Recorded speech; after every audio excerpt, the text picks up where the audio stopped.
There's a new campaign which focuses on safe sleep for infants. Baystate Health is teaming up with the Hampden District Attorney's Office to get information out to parents about the best way to protect their babies as they sleep. Carolee McGrath sat down with Hampden DA Anthony Gulluni and Dr. Andrew Balder, Medical Director of Baystate Mason Square Neighborhood Health Center, to learn more. We've known for 30 years, give or take, that the way a baby's put to sleep makes a difference as far as reducing the risk of sudden infant death or unexplained infant or crib death, as it used to be called. And yet we still see babies sleeping in unsafe places, be it sharing beds in unsafe locations like couches or car seats, or being put to sleep not on their backs but on their stomachs, all of which are associated with a higher risk of SIDS or sudden unexplained death, SUIDs. It still goes on, and unfortunately, on average, in the Commonwealth, we lose 30 to 35 babies to this every year.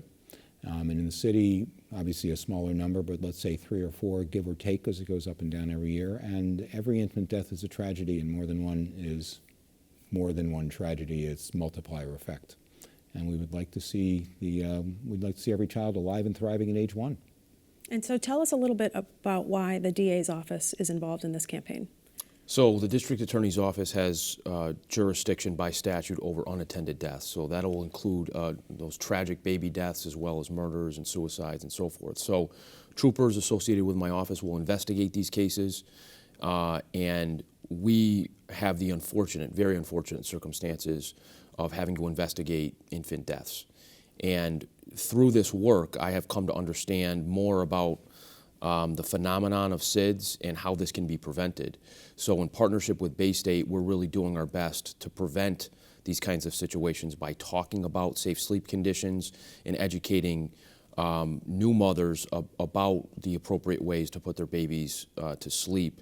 And through this partnership, we've produced a video which will be shown to all new mothers at Baystate upon their departure from the hospital.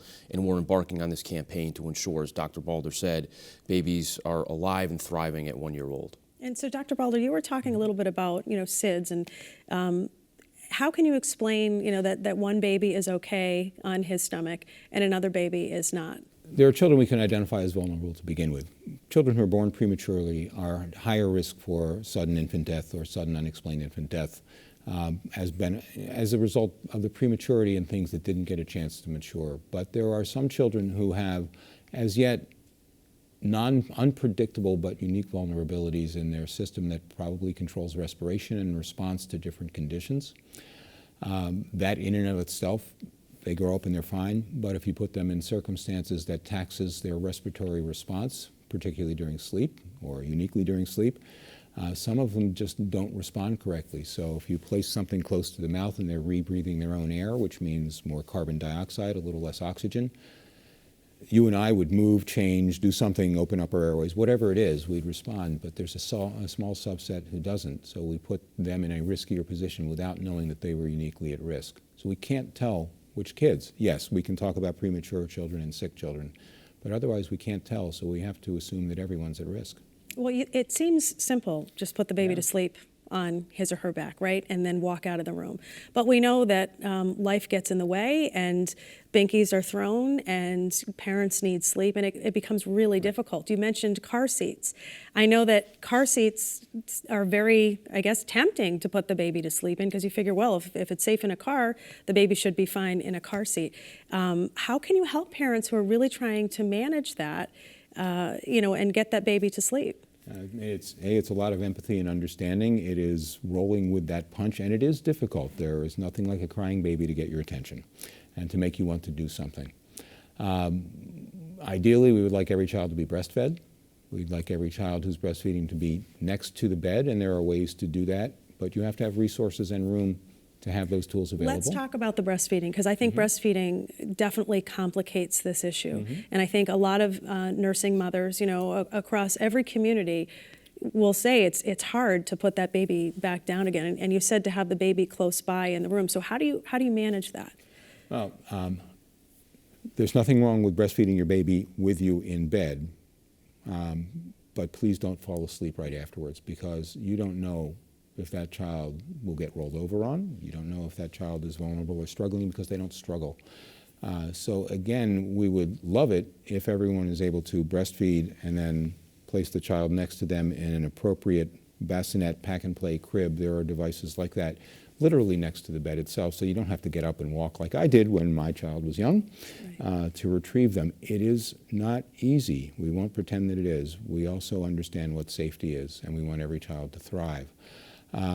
So I would say, number one, if you're nursing, you're doing the right thing. If you're unable to nurse or you can't, and you're still feeding your baby and loving your baby, that's marvelous. That's what you're supposed to do. I understand that it's not easy when the baby's crying. There is a movement now for pacifier use at night, which is particularly in breastfed children improves safety. So training on a pacifier after a couple of weeks is actually not a bad thing, although again the pendulum swings, and years ago, oh God, these were bad. No, they're not, especially for nursing babies. So that's one small tool. It could be a lifesaver. It is not perfect, but it could be a lifesaver. You're right. And let's talk a little bit about the troopers in your office, because as you mentioned, these are incredibly tragic cases. And when they have to show up at a door and you have parents who are just completely devastated, how are they trained to deal with that and to work very sensitively around what's happened? Well, they're trained first and foremost on how to investigate these cases, and they understand, in partnership with the specialized prosecutors in my office, what the signs are of abuse, what the signs are of trauma, what the signs are of a shaken baby. But they also understand how to deal with people, and that's by and large through their experience, but we provide them specialized training to all the detectives in my office about how to deal with people effectively. And I can attest to the quality of people who work as state police detectives in my office, and it's about their empathy, it's about their compassion, it's about understanding how to deal with people in those moments, and unfortunately, they have to do it rather frequently, not necessarily just around infant deaths, but around all kinds of tragic situations. So it becomes a part of their job, it becomes a part of their acumen in the ways in which they do their job. So they understand how sensitive they are, but we have a primary focus, and that's public safety, and that's making sure that things are just. And when the infrequent case happens where a small child is injured by someone, we need to make sure we investigate that effectively and someone is held accountable. And tell me where we can find more information about the video in particular. Is that on your website? It will be on our website, hampdenda.com, as well as on Baystate Health's website. Yep, and it's about a 4-minute video. It features Dr. Balder, and it features another person from Baystate who's involved in education, and only a brief stint by me, which is fortunate, just talking about the situation and our partnership and the importance of safe sleep conditions. Okay, and Dr. Balder, you said over the last 30 years since the Back to Sleep campaign, the SIDS deaths have definitely gone down. Certainly you'd like to see, Right. every baby make it to a year-old, but definitely through that education, this has paid off. That's paid off. It's been a major change, and about a 50% reduction in the first part of that knowledge base, the first decade, but then it's plateaued again. I want to say one other thing about risk factors. 5 or 6 years ago, the Massachusetts Department of Public Health issued their recommendations on sleep, and they basically were very straightforward. We said ABC, alone on your back in a crib, period. No stuffed animals, no bumpers, no bed sharing on your back, and they said that. A year or two ago, they reissued them because they recognized that not everyone is able to adhere to that. So they said, bed sharing is unsafe sleep. However, if you must, here are some higher risk situations to avoid. If someone is not nursing your baby, they should not share a sleep surface with your baby, so i.e. it's a mother nursing or whatever. If you take medications that may have sedative effects, please don't share the sleep surface with your baby. If you drink, particularly in the evening, again, please don't share the bed surface with your baby. If you smoke, please don't share the bed surface with your baby. And one other risk factor I didn't mention is actually smoking during pregnancy. We're fortunate in Springfield. We actually have a relatively low smoking rate during pregnancy, somewhere down in the 10% range, give or take a little bit. There are communities that are higher. We would love it to be 0, because that in and of itself is a unique risk factor for sudden unexplained infant death. Something physical about that happens during that transfer process during pregnancy. So we can identify even riskier situations that we'd ask everyone to avoid.